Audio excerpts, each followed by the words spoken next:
Oi, gente, boa noite, tudo bom? Vamos lá para a nossa aula C de pronto-socorro.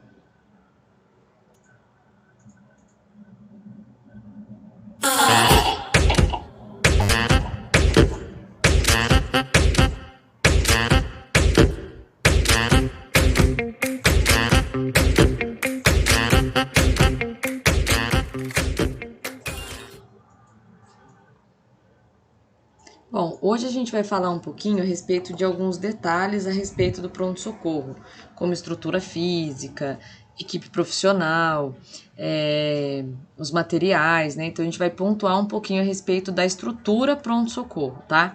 Então, o pronto-socorro em si é um local destinado, né, para o atendimento aí de emergências e urgências. O que isso significa? Que ele vai atender a necessidade que a pessoa está apresentando naquele momento. Né? Muita gente vai no pronto-socorro e fica bravo, né? Porque eu venho aqui, ninguém descobre o que eu tenho. Mas realmente, o pronto-socorro, embora realize alguns exames, né, vários exames inclusive, né?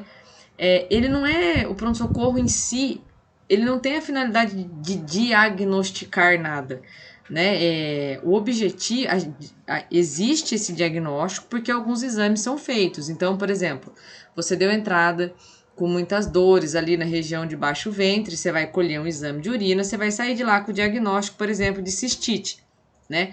Você vai sair de lá, de repente, né, com uma hipótese diagnóstica de pedras nos rins e vai pedir uma transferência para uma unidade hospitalar, né, mais avançada, e por aí vai, né? Mas o que acontece? Às vezes a pessoa está com uma dor nas costas há um tempão, né? Ou convive com uma dor nas costas, convive com uma dor de cabeça, e aí ela vai no pronto-socorro quando ela está com dor, ninguém descobre o que ela tem, claro, por quê? Porque eu preciso de outros recursos que não é a finalidade do pronto-socorro. Por isso que tem, né, o postinho, tem a unidade de saúde da família, né, os PAMOS. Então, no caso aqui, a UPA, né, a unidade de pronto atendimento, pronto-socorro, eles são atenção secundária. A atenção primária, que é o PAMO e a unidade de saúde da família, eles devem ser procurados primeiro. Então, por exemplo, uma das causas, né, para as filas enormes que a gente tem, né, no SUS é que as pessoas esperam o problema agravar. O ideal seria que a gente fizesse igual a gente faz com o carro, com a moto, que a gente fizesse manutenção preventiva na gente. Então, antes de você ficar doente, antes de você sentir alguma dor, marca uma consulta no postinho, porque daí você não tá com pressa, porque você não tá com nenhuma dor. Marca uma consulta no postinho, verifica se seus exames estão todos em dia e por aí vai, entendeu? E não espera, porque às vezes a pessoa vai no postinho, tenta marcar uma consulta quando a situação já se agravou. Por exemplo, estômago. Ai, faz tempo que eu tô com dor de estômago. E nunca vai no postinho marcar. Aí estoura a úlcera, aí vai no postinho, daí o que acontece? Tem uma fila quilométrica. Então, assim, fazer essa manutenção preventiva no nosso corpo seria o ideal. Então, só para a gente separar aí qual que é a finalidade do pronto-socorro e da atenção primária, que no caso são as UPAs, tá? Como a gente viu um pouquinho, né, na primeira aula a respeito da triagem, existe uma diferença entre emergência e urgência. A emergência é quando existe um risco iminente, né? Um risco iminente que coloca a vida da pessoa, né, em perigo. Então, se eu não atendê-la naquele exato momento, ela vai morrer, né? A vida dela está correndo risco. Enquanto que a urgência, né, é a ocorrência imprevista de um agravo à saúde que necessita de assistência médica imediata. As condições do paciente são agudas, porém não existe um perigo iminente. Então significa que se eu não atender esse indivíduo aqui dentro de uma tolerância, de acordo com o que a gente viu no protocolo de Manchester, ela vai se tornar uma emergência, né? E aí vai haver o quê? Um perigo iminente à vida dela, tá? A finalidade, né, do pronto-socorro é identificar as lesões que comprometem a vida do paciente, atuando na estabilização dos sinais vitais e tratamento dessas anormalidades, né, de acordo com o protocolo definido. Então, por exemplo, a gente tem um protocolo né, para triagem, que é o de Manchester, que a gente já viu. Existem protocolos, né, agora por conta do Covid, né, então só para vocês terem uma ideia. A UPA Central aqui de Taubaté, ela não atende mais todo mundo, né, ela só atende vítimas de pessoas com suspeita de Covid. Quem não tem suspeita de Covid precisa ir ou para a UPA Santa Helena ou para a UPA San Marino, né, porque é um protocolo. Depois tem outros protocolos, como atendimento à vítima de violência doméstica, atendimento à vítima de violência sexual, atendimento à vítima, né, de acidentes com animais peçonhentos. Então, tem vários protocolos, né, para os diversos tipos de atendimento que chegam lá no pronto-socorro. Com relação à localização dos pronto-socorros, né, então ele precisa ter, né, com a comunicação externa, o que significa? Entrada e saída de pessoas. Ela tem que ser de fácil acesso aos pacientes. Então, por exemplo, quando alguém está passando mal na casa da gente, a gente quer levar no pronto-socorro, aquela área para eu entrar com o carro lá dentro tem que ser fácil, não pode ser dificultosa. E é mesmo, né? Todas as saídas e entradas precisam ser muito bem identificadas e sinalizadas. Todas as portas, todas as saídas, para que a pessoa não entre por engano em algum lugar, tá? A comunicação interna, né? Então também precisa ser fácil ao acesso, né, aos serviços internos de apoio, diagnóstico, centro cirúrgico, UTI e unidades de internação. O que acontece? Tem alguns prontos-socorros que tem, né, em cidades maiores, por exemplo, que tem estruturas mais complexas do que a gente vê, né, aqui na nossa região. De qualquer forma, o acesso interno, né, como a gente vai ver um pouco mais para frente, ele tem que ser fácil nessas situações. Eu não posso ficar bardeando com o paciente de um lado para o outro. Se eu tenho a disposição das salas, elas têm que ser de uma forma que eu consiga transportar, deslocar o meu paciente com facilidade. Aqui em Taubaté, por exemplo, a UPA Central, a sala da emergência é lá no fundo. Então, se a pessoa vem de ambulância, ela já vai direto lá pro fundo, né? É fácil sair da ambulância e entrar na emergência. Da emergência, a pessoa vai receber a transferência ali para a unidade de observação especial, que é uma unidade um pouco mais equipada, que atende pacientes mais críticos. Essa saída da emergência até a sala de observação especial é uma reta só, tá? Então é fácil também eu fazer esse deslocamento. Assim como também é fácil eu tirar o paciente da observação especial e passar para a emergência. Claro que com a questão do Covid mudou muita coisa, mas basicamente o cenário é esse, tá? Quando o cenário pandêmico, né, vier a normalizar, eu acredito que volte ao normal aí essa disposição com relação à localização dos setores, tá?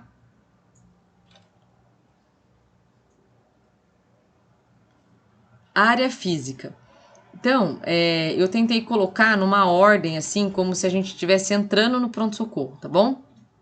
Então, logo quando você chega ali, você tem a recepção, aí você tem uma sala de espera, tem uma sala de triagem, próximo ali às imediações nós temos o arquivo, em seguida a gente tem os consultórios clínicos, né, onde ficam os médicos clínicos. Tem alguns pronto-socorros que tem algumas especialidades, como por exemplo, aqui em Taubaté, na UPA Central, tem o oftalmo, né? Na UPA Central não, desculpa, gente. Agora não mais, porque só tem Covid, mas a gente tem consultas de oftalmo no pronto-socorro, né? Para emergências oftalmológicas. Daí nós temos a sala de medicação, que também é utilizada para fazer inalação. Em algumas UPAs é separado, tá? Por exemplo, na UPA Santa Helena, eu até tenho o gás instalado na sala de medicação, mas sempre que possível a gente separa, né? A gente coloca o pessoal para tomar medicação endovenosa numa sala e numa outra sala separada a galera faz a inalação, tá? Mas pode ser junto, não tem problema. Depois a gente tem a sala de observação feminina e masculina, a sala de medicação e observação para idosos, né? Aqui no caso de Taubaté, costuma ser uma sala só, então é um espaço bem espaçoso. Um espaço bem espaçoso é ótimo, né? Uma sala bem espaçosa, aonde ficam internados os idosinhos, né? Que precisam, e também é feita ali a medicação, né? De momento ali nos idosos, tá? Depois a gente tem uma sala de procedimentos simples, consultório do ortopedista, né? Tem várias UPAs que tem ortopedista. Tem uma sala para fazer o gesso, né? O gesso é uma técnica que, né, faz bastante sujeira, precisa de água, né? Então, não faz bastante sujeira, mas enfim, tem uma sala só para o gesso, tá? Tem a sala da medicação da ortopedia, né? Porque, pensa bem, a pessoa que precisa de um ortopedista normalmente está com muita dor, normalmente sofreu um entorse, está com algum machucado, né, mais sério, né? E por isso que o ideal é que a gente separe mesmo né, do pessoal que está tomando medicação ali por conta clínica, né? Próximo também a esse pedacinho aqui do ortopedista, a gente tem a realização do raio-x, tudo para viabilizar, entendeu? Tudo para ficar pertinho. Tem a sala de procedimentos cirúrgicos, né? Então, por exemplo, no pronto-socorro a gente faz pequenas cirurgias, né? Então, pisou num prego, tem um abscesso, ou que nem uma vez o brinco da menininha entrou dentro da orelha, mesmo, sabe? Entrou dentro do buraquinho. Aí o médico pegou, fez um cortinho, fez uma mini cirurgia ali e retirou o brinco. Sala de curativos, sala de vacinas, sala de equipamentos, né? Equipamentos diversos, como bomba de infusão reserva, aparelho de ventilação mecânica reserva, monitor cardíaco reserva, tá? Sala de materiais, rouparia, expurgo, sala de emergência, sala de observação especial, descanso médico, sala de estar da enfermagem, copa, sanitários, postos de enfermagem, e aí vale lembrar, gente, que em cada setor desse tem um posto de enfermagem. Então, eu tenho um posto de enfermagem aqui na medicação, eu tenho um posto de enfermagem na observação feminina e masculina, eu tenho um posto de enfermagem, né, na observação de pessoas idosas, eu tenho um posto de enfermagem na observação especial, eu tenho um posto de enfermagem na sala de emergência e eu tenho um posto de enfermagem também, tá, ali na questão da triagem, tá? Então tem vários postos de enfermagem. Depois a gente tem a guarda de cadáveres, não chega a ser um necrotério, tá? Mas também é chamado de guarda de cadáveres. Por que não é um necrotério? Porque a pessoa não fica muito tempo ali, né? Aqui na nossa região, a estrutura, ela acaba muitas vezes por sendo bem... ela funciona bem, essa parte, né, dos enterros, do velório, né? Então, por isso que o corpo não fica muito tempo lá no pronto-socorro. E a administração, ok? As equipes, né? Quem que atua no pronto-socorro? Então, a gente tem a equipe médica, a equipe de enfermagem, a equipe do serviço social, a equipe do serviço psicológico e a equipe do administrativo. Lembrando que nem todas as equipes são subordinadas, né, a uma mesma gestão. Então, a gente tem, por exemplo, a equipe médica, que pode ser uma empresa terceirizada que presta serviço no pronto-socorro. A equipe de enfermagem pode ser uma empresa terceirizada que também presta serviço. Em algumas ocupações podem ser funcionários diretamente da prefeitura, né? O pessoal da limpeza, da copa pode ser terceirizado, o pessoal que faz a comida para os pacientes também pode ser terceirizado, tá? Então, não necessariamente significa que a equipe que trabalha no pronto-socorro tenha que ser funcionária da prefeitura. Pode ser, como pode ser terceirizado, tá bom? As informações entre as equipes, elas precisam ser claras, livres de erros e de comunicação cruzada. A gente falou bastante disso, né, em técnicas básicas, na parte lá de anotação, a gente falou em técnicas básicas 1 e 2. Né? Então, em técnicas básicas 1, a gente falou muito a respeito da segurança do paciente, da importância de se fazer a passagem de plantão correta, né? Então, agora que a gente está nessa pegada aí de dar uma olhada nas prescrições, né? Se não entendeu a letra, né, com muita calma, com educação, né, leva até a sua supervisão para ver, né, se mais alguém compreende aquilo que está escrito, né, não pode ficar na dúvida, né, de fazer de fazer a administração assim na incerteza, né, vai até o médico, conversa com ele, né, para que seja confirmado que aquilo é mesmo o que está prescrito. Enquanto que a enfermagem também, né, por sua vez, precisa fazer a parte dela. Como boa parte das anotações que a gente que estão no prontuário do paciente, né, é da enfermagem, ter o cuidado de fazer uma letra legível, né, de se fazer entender, tá? Devem constar de exames realizados em geral, técnicas aplicadas, observações, medicações ministradas e etc. Como vimos em outras disciplinas, é de grande importância preencher, né, a comunicação correta e o preenchimento adequado do prontuário, tá? Quais são os procedimentos, né, que são realizados no pronto-socorro? Aqui pode variar um pouco, dependendo da estrutura da estrutura do pronto-socorro que tem em determinadas cidades, tá bom? Mas basicamente a gente vai ter esses procedimentos.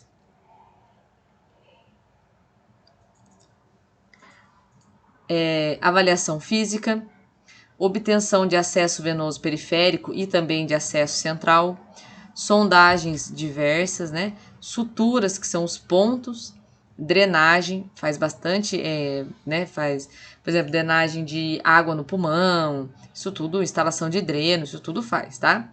Curativos de diversas naturezas, né? Imobilizações, administração de medicamentos, lavagem gástrica, preparo cirúrgico, manobra de suporte básico de vida e de suporte avançado de vida, controle de choque, né, de todos os tipos de choque, controle de hipotermia, né? Então todos esses são procedimentos que são realizados. Claro que pode ter mais, né? Dependendo, se vamos supor, se você pega um pronto-socorro de uma grande cidade, pode ser que eles façam mais coisas além dessas que eu mencionei. E se você pega um pronto-socorro de uma cidade um pouco menor, pode ser que ele não faça, né, todos esses itens, que um ou outro não seja executado, tá? Fluxo de atendimento na unidade de emergência. Então, como que funciona, né? O paciente entrou na sala de emergência e aí o que acontece? Se ele for estabilizado lá, ele pode receber alta, não tem problema nenhum. Vamos supor que o paciente deu entrada na emergência por conta de... Vamos pensar uma coisa que seja fácil, né? Que o paciente fez abuso de determinada substância química, né? Teve um rebaixamento aí muito grande, foi para a sala de emergência. Eu estabilizei, passado aquele efeito, tudo bem, alta, né? Então ele já não corre mais esse risco iminente de morte, né?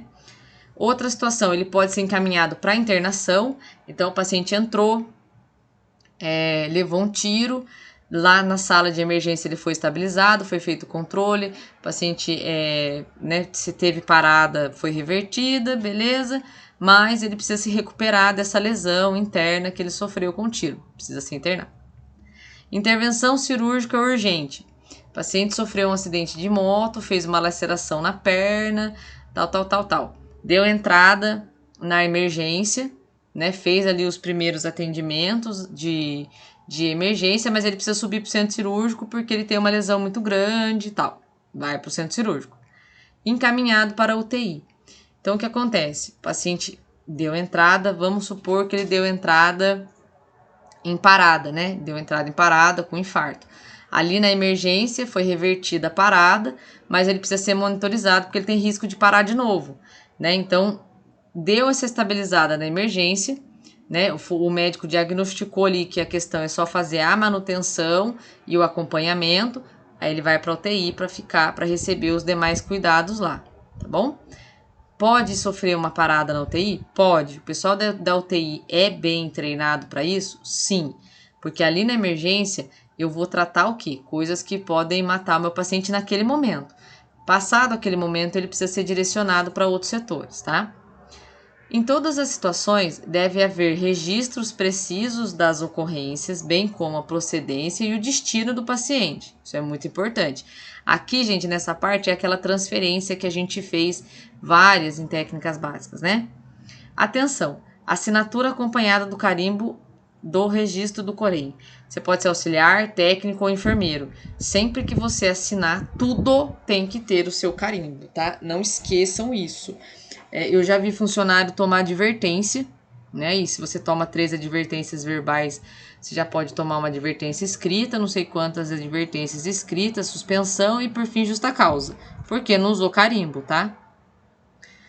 Acolhimento e classificação de risco. Essa é uma outra parte, tá um pouco atrelada ali ao protocolo de Manchester, mas eu deixei para essa parte porque a gente está falando de estrutura física, né?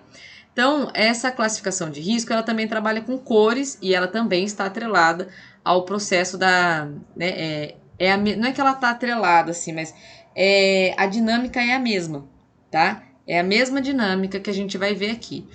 Então, a proposta do desenho da estrutura física, né, do pronto-socorro, ele tem que ter pelo menos 2 eixos, tá?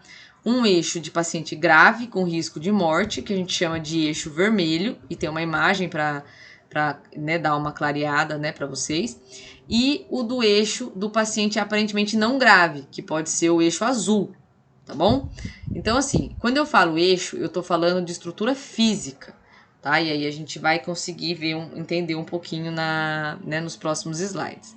Então, o eixo vermelho, né? Esse eixo, ele está relacionado à parte clínica do paciente grave, que tem o risco de morte, tá?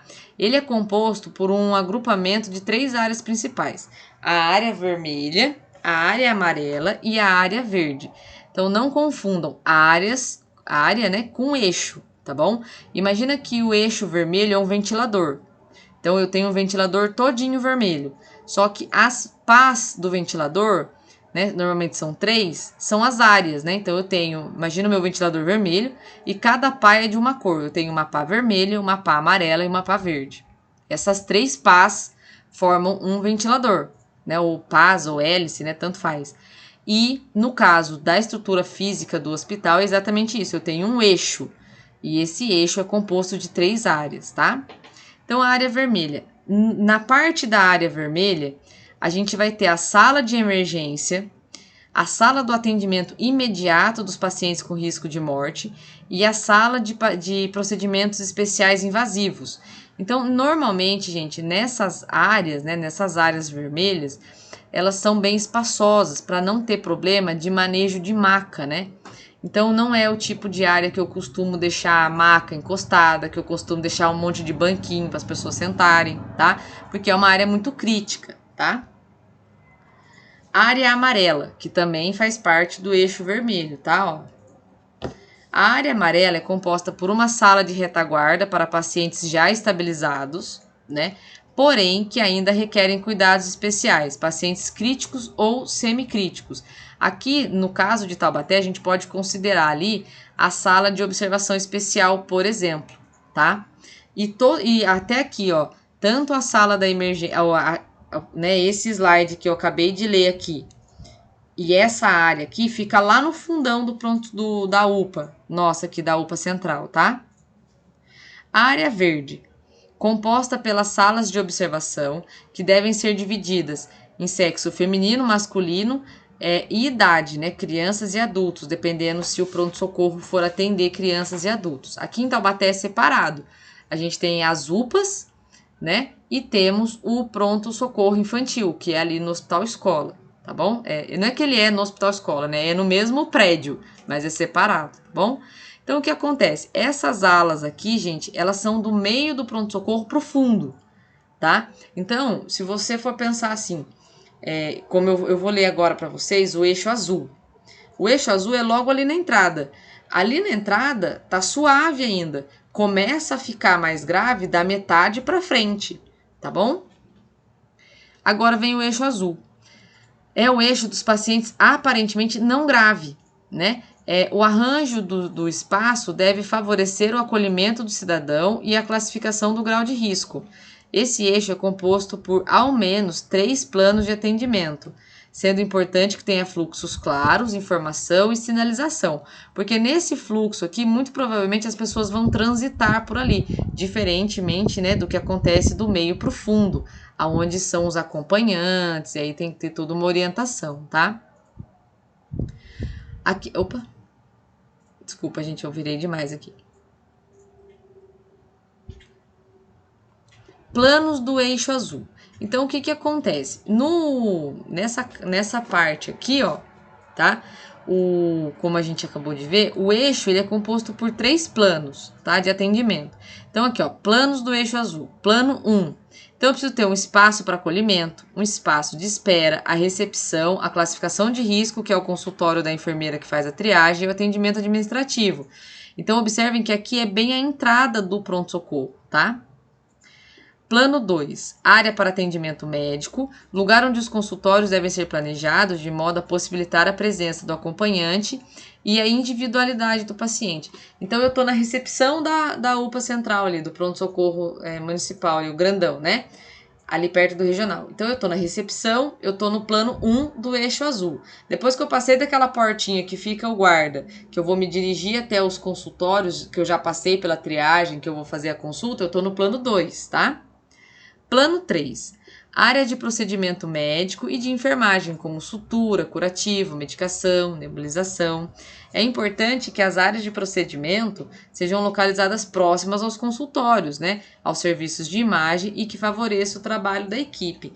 Então, se você já precisou fazer um curativo, uma sutura, né? Você saiu do consultório, você pegou aquele corredor, você já está ali próximo ali dessas salas, tá? Ó. E aqui tem a imagem para vocês. Então, eu tenho aqui, ó, o eixo azul, que é o acolhimento, ó, com a classificação, né, com a pré-classificação. Aí aqui tem orientação, serviço social, maternidade e pediatria e suturas, porque essa imagem que eu tirei é de um outro pronto-socorro que também atendia maternidades. Mas aqui no caso de Taubaté, é só a gente, né, excluir isso aqui, tá? A identificação rápida também faz parte do eixo azul. Aí vem a classificação de risco aqui, ó, que eu tenho o amarelo, que é a consulta médica rápida. A pessoa pode fazer, né, a consulta, né, pode ser classificada como verde ou azul, que é a consulta médica de espera. E lateralmente, né, a pessoa entra direto lá no fundo para o eixo vermelho. Observem que o eixo vermelho ele não tem conexão com esse resto aqui, ó, da galera, porque imagina se uma pessoa quase morrendo tivesse que passar por tudo isso aqui para poder chegar lá no fundo, né? Ia ficar bem ruim. Então, quem é do eixo vermelho passa diretão e vai lá pro fundo, tá bom? Então, espero que tenha, né? Eu tentei enxugar ao máximo, né? O material para não ficar cansativo para vocês, tá bom? Qualquer dúvida, eu tô super à disposição. Muito obrigada e até a próxima aula.